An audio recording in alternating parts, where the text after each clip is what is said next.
The next article is related to the implementation of Citizenship Amendment Act. This is important in GS2 under the topic governance. Before coming to the article, let's discuss a few provisions of the Citizenship Amendment Act and the concerns associated with it.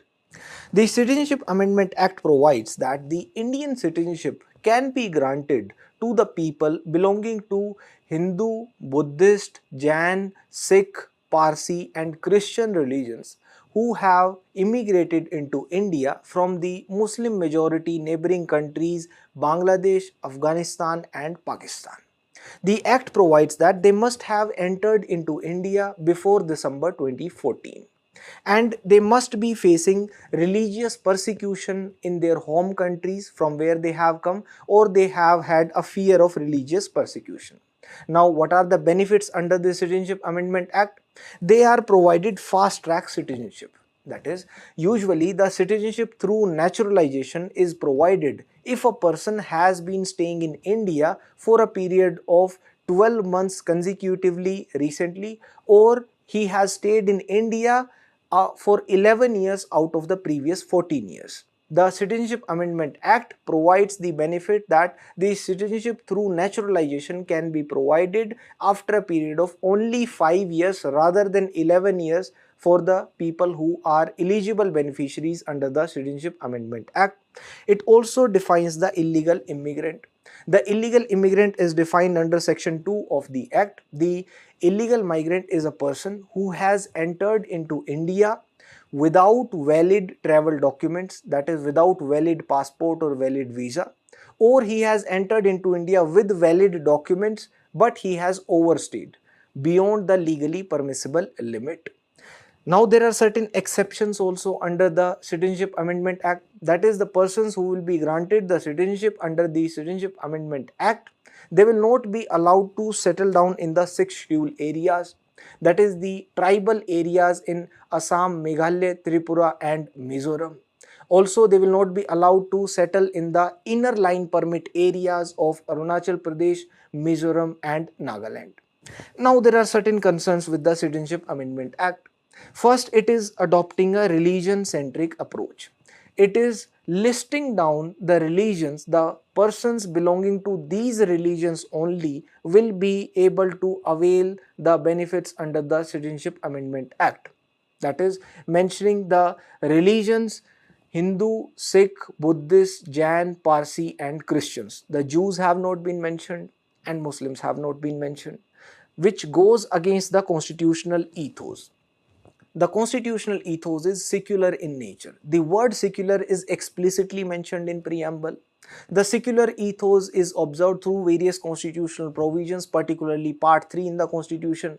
For example, Article 14 providing for equality, equality before law and equal protection by the laws.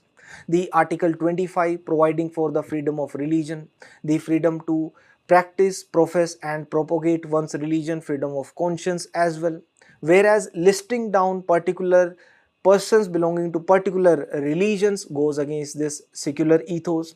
Then there are technical legal shortcomings also. For example, the Joint Parliamentary Committee had also observed that the language, the drafting should have used the word persecuted minorities.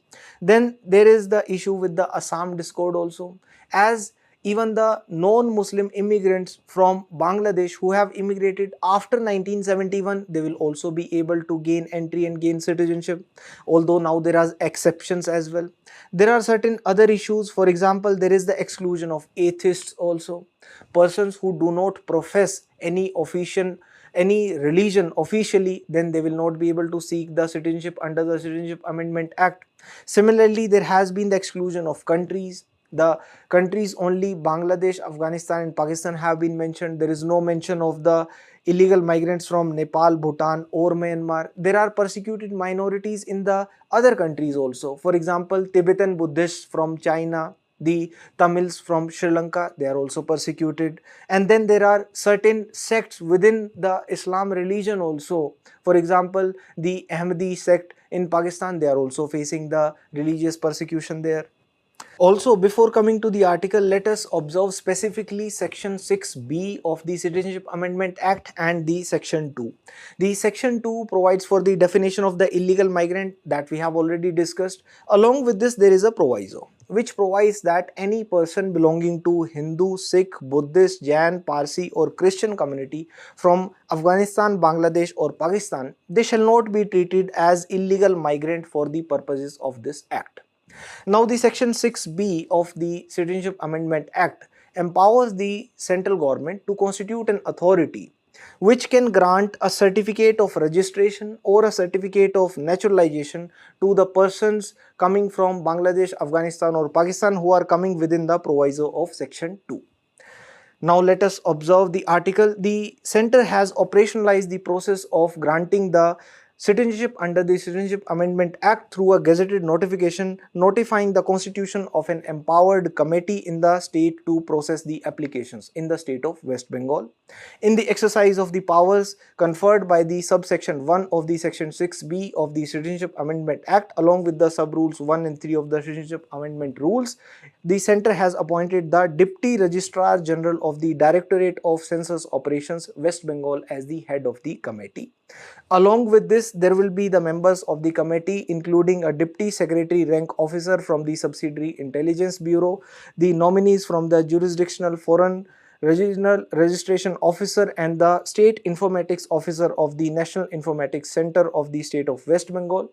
Now, the job of this committee will be to scrutinize the applications from the eligible persecuted minorities as defined by the Citizenship Amendment Act, coordinate with the district verification bodies and approve or reject the citizenship grant.